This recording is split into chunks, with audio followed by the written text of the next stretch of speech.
আসসালামু আলাইকুম। অন্যান্য জাতি ভাইদের জন্য রইল আমার নমস্কার। আমি মুনমুন আয়ুর্বেদিক ঔষধালয়ের পক্ষ থেকে আফতার হোসেন আপনাদেরকে আমার ভিডিওতে যে ঔষধের উপহার দিতে চলেছি সেটা হচ্ছে টিউমার। কারোর যদি টিউমার হয়ে থাকে তাহলে আপনারা কীভাবে টিউমারকে ভালো করবেন, টিউমারকে ছাড়বেন। তাই সে সম্পর্কে আপনাদের কাছে আমি আমার ভিডিওতে তুলে ধরেছি। যদি কারো টিউমার হয়ে থাকে তাহলে আপনারা কদমের পাতাগুলো দেখছেন, কদমের কচি পাতাগুলো নেবেন।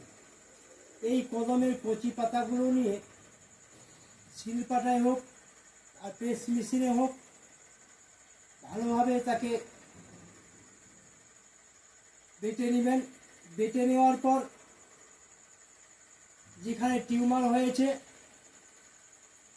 সেই জায়গাটায় প্রলেপ দেবেন।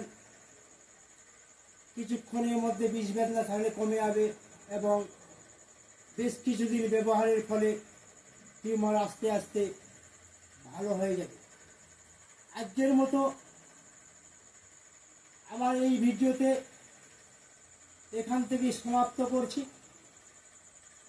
সকলের জন্য রইল আমার সালাম এবং নমস্কার। সকলেই শারীরিক সুস্থতা কামনা করে আজকের মতো আমি আমার ইউটিউব চ্যানেল থেকে বিদায় হলাম। খোদা হাফেজ।